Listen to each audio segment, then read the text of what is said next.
Hello friends, मैं RD. Yadav आप सभी लोगों का नॉलेज यूट्यूब में एक बार फिर से स्वागत करता हूं। दोस्तों, आज हम ईडियम फ्रेज के सीरीज़ के एक नए पार्ट का डिस्कशन करेंगे।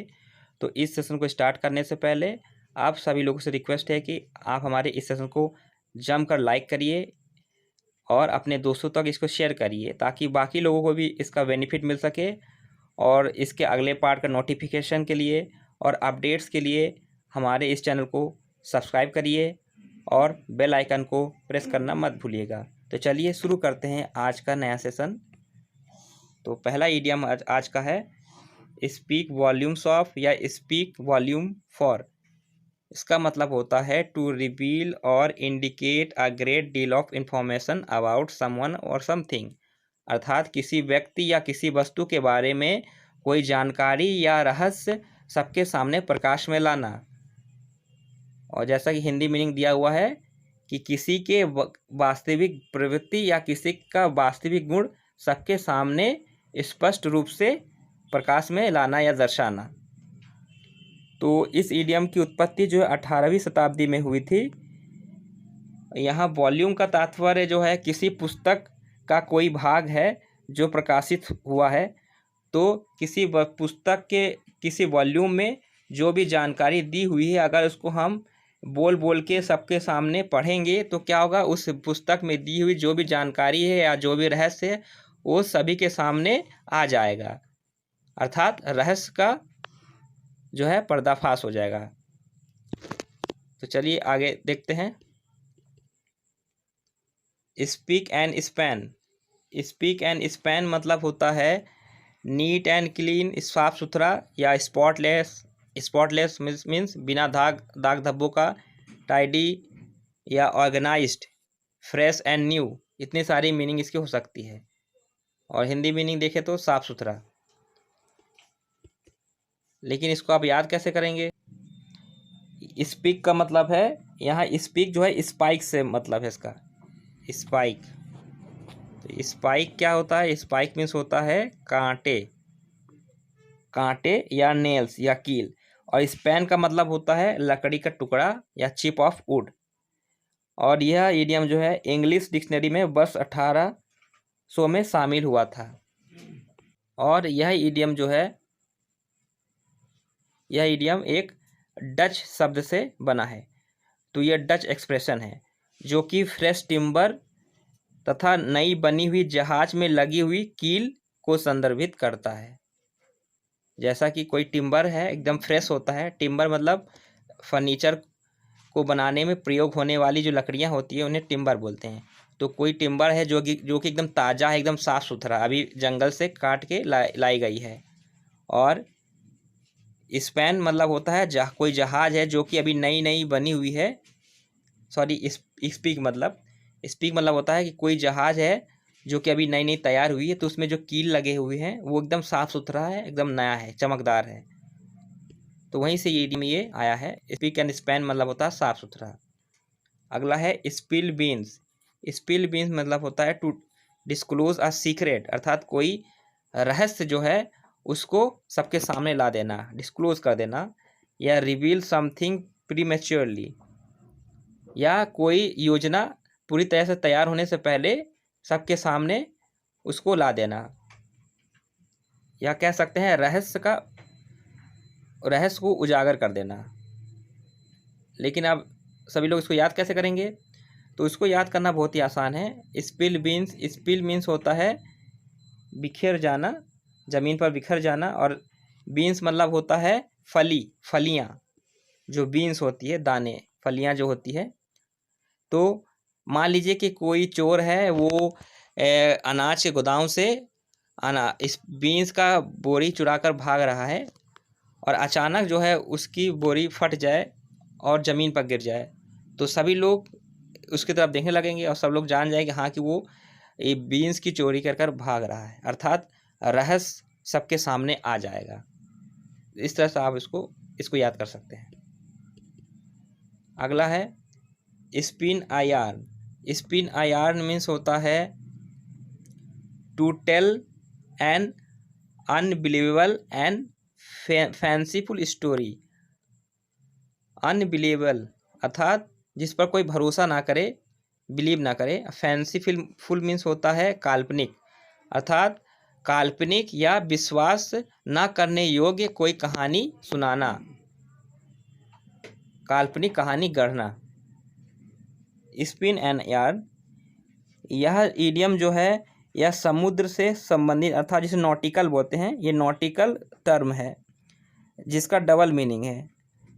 एक मीनिंग यार्न मतलब है रेशा बुनना, और एक यार्न का मतलब होता है कहानी।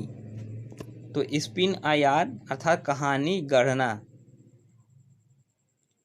इसको आप ऐसे भी याद कर सकते हैं, स्पिन अ यार्न अर्थात धागे बुनना। किस चीज़ के धागे बुनना? कहानियों के धागे बुनना, या मनगढ़ंत कहानियाँ गढ़ना। अगला है spin one's wheel. Spin one's wheel का मतलब होता है टू वेस्ट वंस टाइम और एनर्जी आइडली, या निरर्थक प्रयास करना, अर्थात अपना समय और ऊर्जा को जो है आइडली मीन्स निकम्मेपन तरीके से या फालतू तरीके से अपने समय और ऊर्जा की बर्बादी करना। स्पिन वंस व्हील यह ईडियम जो है मिड 1900 में जन्मा है। मान लीजिए कि कोई जहाज है, या मान लीजिए कोई वाहन व्हीकल है, उसका पहिया जो है स्नो अर्थात बर्फ़ में या रेत में फंस जाए, तो क्या होगा? पहियों को अगर हम बार बार घुमाएंगे, एक्सीलेटर को अगर हम बार बार एक्सीलेटर देंगे तो क्या होगा? तब भी वो गाड़ी जो है या व्हीकल आगे नहीं बढ़ेगा, क्योंकि उसका पहिया जो है वो बालू में या रेत में धंस जाएगा, जिससे क्या होगा? वो आगे नहीं बढ़ेगा। तो तब भी अगर हम क्या करेंगे, व्हील को हम घुमाते रहेंगे, एक्सीलेटर लगाते रहेंगे, तो क्या होगा? समय और ऊर्जा की बर्बादी होगी, क्योंकि गाड़ी वो आगे बढ़ेगी नहीं, और हम बिना मतलब का समय और पेट्रोल वेस्ट करते रहेंगे। इस तरह से आप इसको याद कर सकते हैं।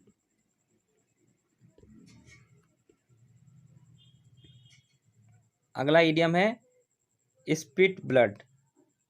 स्पिट ब्लड मीन्स होता है to strongly express one's anger typically verbally, अर्थात अपना क्रोध जाहिर करना, बहुत ज़्यादा क्रोध, स्ट्रांगली, या टिपिकली वर्बली मतलब ऐसा क्रोध जिसको हम शब्दों के द्वारा व्यक्त करें, अर्थात शब्दों के द्वारा व्यक्त करना, गुस्से को अपने जाहिर करना, उल्टा सीधा बोल के, बुरा भला बोलकर अपने गुस्से को जाहिर करना, अर्थात गुस्से में पागल हो जाना।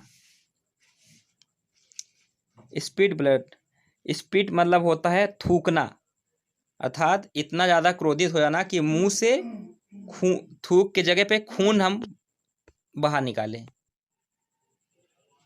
अर्थात मुंह से खून निकालना गुस्से की वजह से। अगला है split hairs. Split hairs means होता है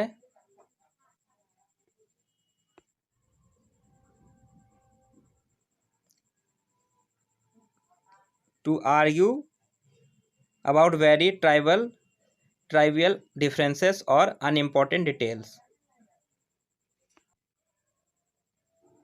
अर्थात छोटी एवं महत्वहीन बातों के आधार पर किसी की गलती खोजना, है ना। तो अब इसको याद कैसे करेंगे? इसको याद ऐसे कर सकते हैं कि स्प्लिट मीन्स क्या होता है? विभाजित करना या दो भागों में बांटना। हेयर मीन्स बाल। तो अगर किसी को कहा जाए कि आप बाल को दो टुकड़ों में बांटिए, तो ये कैसा काम होगा? ये महत्वहीन या फालतू का काम होगा, है ना, क्योंकि बालों को अगर दो हिस्सों में तोड़ेंगे, ये पहली बात तो ये बहुत ही कठिन कार्य है, और दूसरी बात ये बहुत ही महत्वहीन या फालतू का कार्य होगा। तो स्प्लिट हेयर्स मीन्स होता है to argue about very trivial differences और अनइम्पॉर्टेंट डिटेल्स। ट्रिवियल मीन्स होता है तुच्छ, अर्थात किसी तुच्छ बात के लिए या थोड़े से अंतर के लिए किसी बात पर फालतू की बहस करना या अनइम्पॉर्टेंट चीज़ों के बारे में बहस करना। अगला है spot on. Spot on means होता है एग्जैक्टली करेक्ट और एक्यूरेट, अर्थात सटीक, एकदम सटीक होना। Spot on. स्पॉट ऑन क्या होता है कि स्पॉट मीन्स क्या होता है, निशाना। जैसे कि आपने देखा होगा जो डार्ट गेम होता है, तो जहाँ हम इस निशान लगाते हैं उसे स्पॉट बोलते हैं। तो मान लीजिए ये स्पॉट है, उस पर हमने निशाना लगा दिया और निशाना एकदम इस डॉट पे जाकर लग गया, तो जिसे हम बोलते हैं ऑन द स्पॉट। तो स्पॉट मतलब होता है कि एकदम निशाना सटीक लग जाना, अर्थात कोई कार्य या कोई योजना जो है एकदम सटीक बैठ जाना।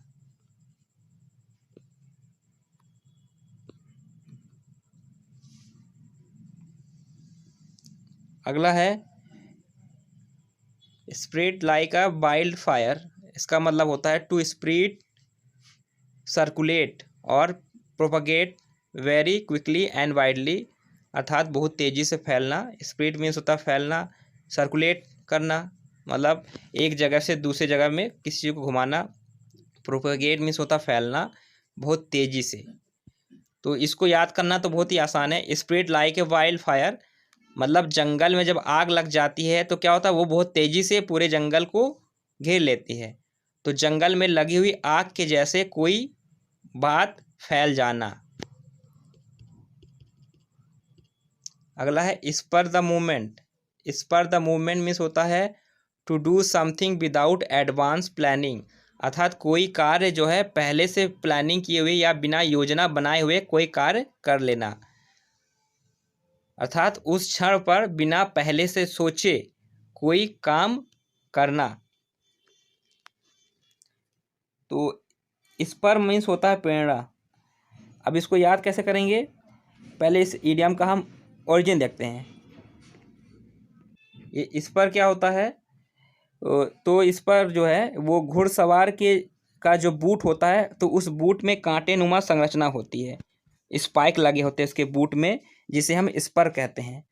और इस स्पर का इस्तेमाल जो है घोड़े को चुभोने के लिए करते हैं, जिससे कि वह घोड़ा जो है तेज दौड़े, अर्थात जल्दबाजी में भागे। तो जल्दबाजी में कोई कार्य करना, इससे हम इसको रिलेट कर सकते हैं। जल्दबाजी में से घोड़ा भाग रहा है बिना सोचे समझे, उसी तरह से जल्दबाजी में कोई जो है डिसीजन लेना या कोई काम जो है बिना प्लानिंग के कर लेना। अगला है square peg in a round hole. इसका मतलब होता है a person who does not fit in और is not comfortable with others और इन ए पर्टिकुलर सिचुएशन, अर्थात कोई व्यक्ति जो है वो आपने अपने आसपास के माहौल में या अपने समाज में ठीक से जो है तालमेल ना बिठा पाए, अर्थात एडजस्ट ना कर पाना, अपने सोसाइटी में या समाज के लोगों के साथ तालमेल ना बिठा पाना, कह सकते हैं एकदम बेमेल। तो इसको याद कैसे करेंगे, तो इस स्क्वायर पेग, पेग मीन्स होता खूंटी, ठीक है। तो कोई खूंटी है जो कि स्क्वायर शेप में है, ठीक है ना, और जो गड्ढा खोदा गया है वो राउंड शेप में है। तो इस राउंड शेप में ये इस खूंटी को अगर हम गाड़ेंगे तो क्या होगा, नहीं लगेगा, उसके अंदर जाएगा नहीं, क्योंकि दोनों का शेप जो है बेमेल है। ये सर्कल है तो ये स्क्वायर है, तो खूंटी अगर ये पैग अगर स्क्वायर है तो गड्ढा भी जो है स्क्वायर शेप में होना चाहिए, या तो ये जो है होल जो अगर सर्कल में है तो ये पैग भी सर्कल में होना चाहिए। तो उस तरह से क्या होगा, दोनों का तालमेल नहीं बैठेगा। अगला है स्टैंड इन गुड स्टीड। इसका मतलब होता है to be of advantage, to be of advantage of to someone, अर्थात किसी का फ़ायदा उठाना या लाभदायक होना। स्टैंड इन गुड स्टीड, अब इसको याद कैसे करेंगे, तो स्टीड मीन्स होता है स्थान या भूमिका जिसे किसी व्यक्ति को लेना है या निभाना है, अर्थात कोई पोजीशन या कोई कर्तव्य जिसका पालन करना हो, उसको हम बोलते हैं स्टीड। तो स्टैंड इन गुड स्टीड, अर्थात अच्छे या लाभदायक स्थान में खड़े रहना या लाभदायक पोजीशन में होना, इस तरह से हम इसको रिलेट कर सकते हैं। अगला है stand one's ground. Stand one's ground means होता है stay where you are when threatened, अर्थात आपको अगर डराया धमकाया जाए तब भी आप जो है उस जगह पर या उस रास्ते पर चलते रहें, अर्थात अपने मत या स्थान पर अडिग रहना।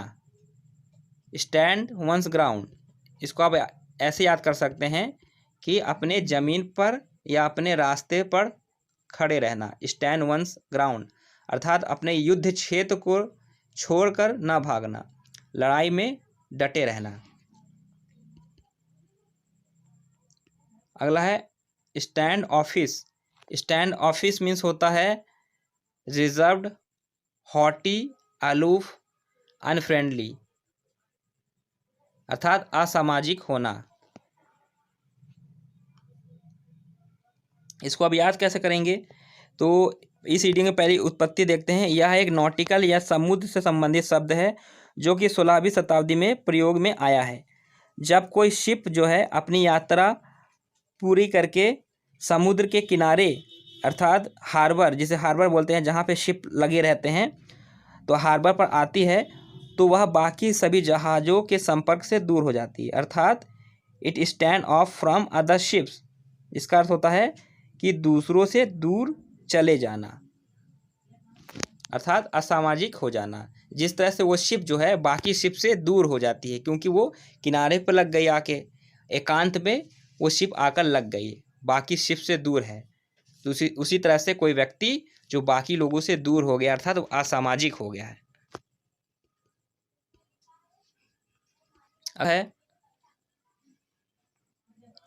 Start from scratch. Start from scratch means होता है to start doing something over from the beginning. इसका मतलब हुआ कि कोई कार्य जो है शुरुआत से शुरू करना, एकदम स्टार्टिंग से शुरू करना कोई काम, अर्थात एकदम शुरुआत से आरंभ करना। तो इसको आप ऐसे याद कर सकते हैं कि जो रेसिंग गेम होता है तो उसमें क्या होता है, जो स्टार्टिंग पॉइंट होता है वहाँ पे एक लाइनिंग होती है जिसे बोलते हैं स्क्रैच। ये लाइन जो है ज़मीन को स्क्रैच कर कर बनाई जाती है, और जब रेस को स्टार्ट करते हैं तो इसी स्टार्टिंग लाइन से रेस को स्टार्ट करते हैं, अर्थात यह जो है लाइन या स्क्रैच जो है ये स्टार्टिंग प्लेस है। तो स्टार्ट फ्रॉम द स्क्रैच अर्थात स्टार्टिंग से कोई कार्य शुरू करना। Start of the heart, state of the heart, state of the heart sorry state of the art. State of the art means होता है the highest level of development या very up to date या modern हम कह सकते हैं, अर्थात आधुनिक या विकसित। स्टेट ऑफ द आर्ट, तो ये कैसे आया, इसको आप ऐसे याद कर सकते हैं। स्टेट मीन्स क्या होता है, स्थिति या अवस्था। स्टेट ऑफ द आर्ट अर्थात कोई ऐसा आर्ट जो कि एकदम नया हो, जिसकी अवस्था एकदम नई हो, अर्थात कोई नया या आधुनिक कला। Status Q, status Q means होता है द एग्जिस्टिंग कंडीशन या कह सकते हैं यथा स्थिति या अपने पुरानी स्थिति में बने रहना। स्टेटस क्यू, तो स्टेटस मतलब होता है हैसियत या स्थिति, और क्यू मीन्स होता है यथा स्थिति। तो इसको आप शब्दों से ही समझ सकते हैं। स्टेटस क्यू अर्थात कोई स्थिति यथा स्थिति बनी हुई है, क्यों क्यू मतलब होता है यथा स्थिति।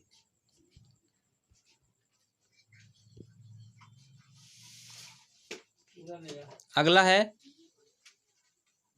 स्टील अ मार्च ओवर। स्टील अ मार्च ओवर मीन्स होता है gain an advantage over unexpectedly या और सीक्रेटली, अर्थात किसी परिस्थिति में दूसरे व्यक्ति से ध्यान या उसकी पहल को छीन लेना। इसको आप ऐसा समझिए कि कोई व्यक्ति, मान लीजिए उसने किसी का पहल किया, किसी काम का शुरुआत किया उसने, और उसी का देखा देखी कोई दूसरा व्यक्ति उस काम को करने लगे, अर्थात उसकी मेहनत का या उसके खोज या प्रयोग का इस्तेमाल जो है कोई दूसरा व्यक्ति ले ले, या कह सकते हैं कि उसका अनुचित लाभ उठा लेना। स्टील मार्च ओवर, इस ईडियम की अगर हम उत्पत्ति देखें तो यह ईडियम मध्यकालीन युद्ध कला अर्थात वॉरफेयर से आया है। तो दिन के समय जो सेना जो दूरी तय करती है शत्रुओं पर आक्रमण करने के लिए, उसे हम मार्च या पदयात्रा कहते हैं। परंतु यदि सेना रात के समय मार्च करके दुश्मनों पर आक्रमण कर दे तो क्या होगा, तो दुश्मन की जो सेना है वो आश्चर्यचकित हो जाएगी और वो हार जाएगी। तो इस तरह से इसका ओरिजिन है।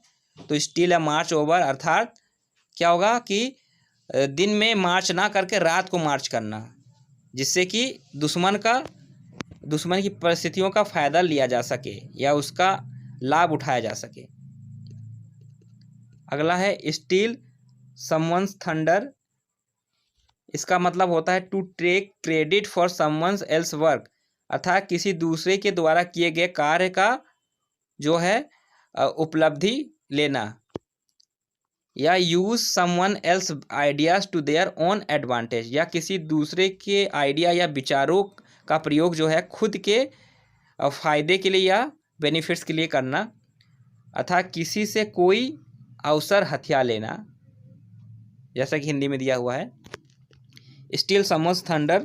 तो इस इडियम की जो है इंटरेस्टिंग बहुत उत्पत्ति है, इसके पीछे जो कहानी है बहुत इंटरेस्टिंग है।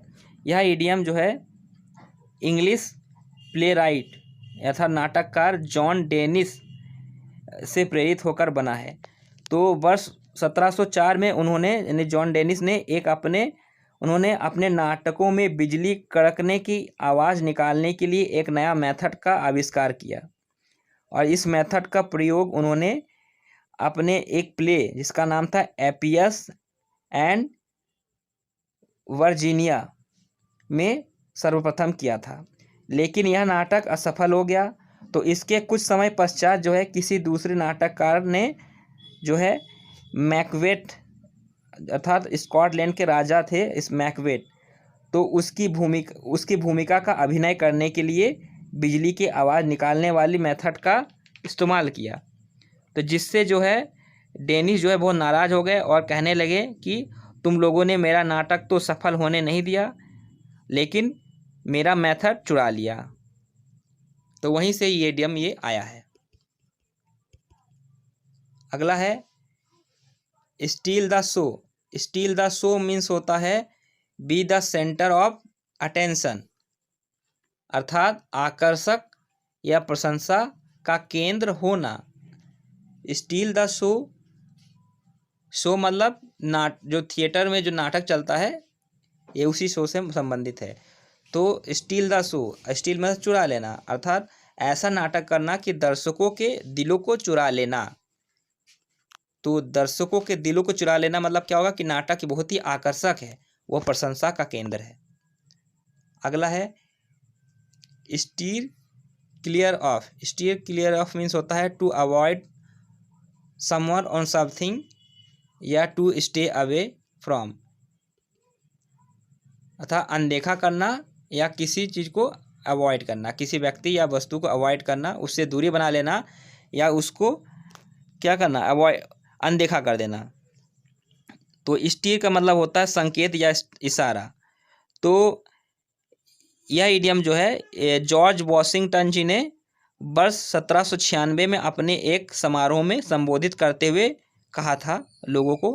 उन्होंने कहा था कि it is our true policy to steer clear of permanent alliance with any portion of the foreign world.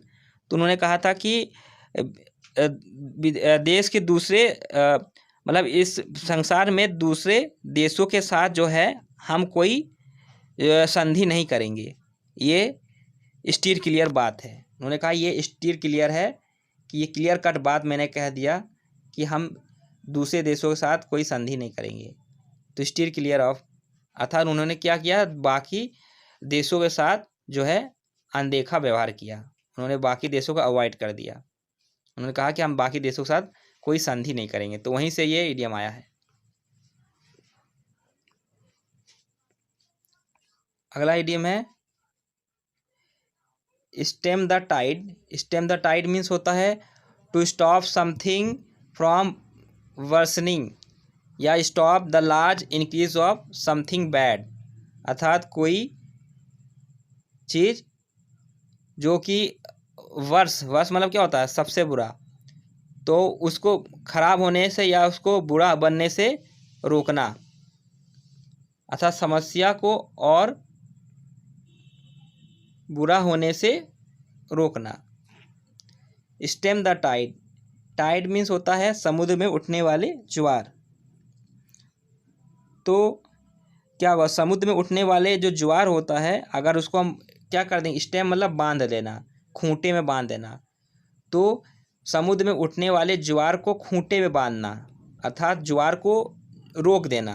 तो ज्वार को रोकना क्या होगा कि ये समस्या जो खड़ी हुई है उस समस्या को रोक देना, क्योंकि ज्वार जो है वो आसपास के रहने वाले लोगों के लिए वो मुसीबत का कारण बन सकता है, तो उस ज्वार को रोक देना, अर्थात मुसीबत को जो है वहीं पर रोक देना ताकि वो आगे ना बढ़े। अगला है step on it. Step on it means होता है टू गो फास्टर और as fast as one can, अर्थात बहुत तेज़ी से दौड़ना, इतनी तेज़ी से आगे बढ़ना कि जितना तेज़ी से वो आगे बढ़ सकता है, अर्थात अपनी क्षमता का पूरा प्रयोग करके बहुत तेज़ी के साथ आगे बढ़ना, या कह सकते हैं कि प्रक्रिया और तेज करना। स्टेप ऑन इट, यह इडियम जो है किसी वाहन के गैस पेडल को स्टेपिंग करना, अर्थात स्टेप मीन्स क्या होता है, कदम को ऊपर नीचे रखना। तो अमेरिका में अक्सर जो कार होते हैं, वहाँ के कारों में वाहनों में जो है गैस पेडल होते हैं, गैस जो कारें गैस से चलती है, ठीक है, तो आगे पैर के पास जो गैस पेडल होती है, तो गैस पेडल को अगर स्टेपिंग करेंगे अथवा पैरों से नीचे दबाएंगे तो क्या होगा, गाड़ी की स्पीड जो है बहुत तेज़ हो जाएगी। तो स्टेप ऑन इट मतलब उस वाहन के जो गैस पेडल है उसको नीचे की ओर दबाना पैरों से, जिससे कि वो और तेज़ चलने लगे। तो स्टेप ऑन इट मीन्स होगा बहुत तेज़ कर देना, कोई प्रक्रिया या कोई काम को बहुत तेज़ी से आगे बढ़ाना। स्टेप ऑन समवन्स टोस, इसका मतलब होता है टू इंसल्ट, अर्थात अपमानित कर देना या ऑफेंड और upset one specially by getting involved in something that is one's responsibility, अर्थात नाराज कर देना, किसी को नाराज कर देना या इंसल्ट कर देना, है ना। तो ऑफेंड मीन्स होता है या अप्रसन्न कर देना या किसी को अपसेट कर देना, specially by getting involve in something that is one's responsibility, अर्थात कोई व्यक्ति कोई कार्य में इन्वॉल्व है और उसके बीच में टांग अड़ाकर उस काम को बिगाड़ देना जिससे कि वो नाराज़ हो जाए। तो स्टेप ऑन समवन्स टोस, तो इसको आप याद कैसे करेंगे, टोस मतलब क्या होता है, पैरों का अंगूठा जो होता है, पैरों की उंगलियां, किसी के पैरों के उंगलियों के ऊपर चढ़ जाना, अगर किसी के पैरों की उंगलियों के ऊपर चढ़ जाएंगे तो क्या होगा, वो व्यक्ति नाराज हो जाएगा। तो स्टेप ऑन समवन्स टोज अर्थात किसी के पैरों की उंगलियों के ऊपर चढ़ जाना, अर्थात जिससे वो व्यक्ति क्या होगा, नाराज हो जाएगा। ओके फ्रेंड्स, आज का इडियम फ्रेज यहीं तक रखते हैं, इसका नेक्स्ट पार्ट आपको बहुत जल्द मिल जाएगा। तो नोटिफिकेशन के लिए और अगले पार्ट का जो है अपडेट उसे पाने के लिए आप हमारे इस चैनल को सब्सक्राइब करिए और बेल आइकन को प्रेस करना मत भूलिएगा, और इसको अपने दोस्तों तक शेयर करिए ताकि बाकी लोगों का भी बेनिफिट हो सके। Okay, thank you for watching.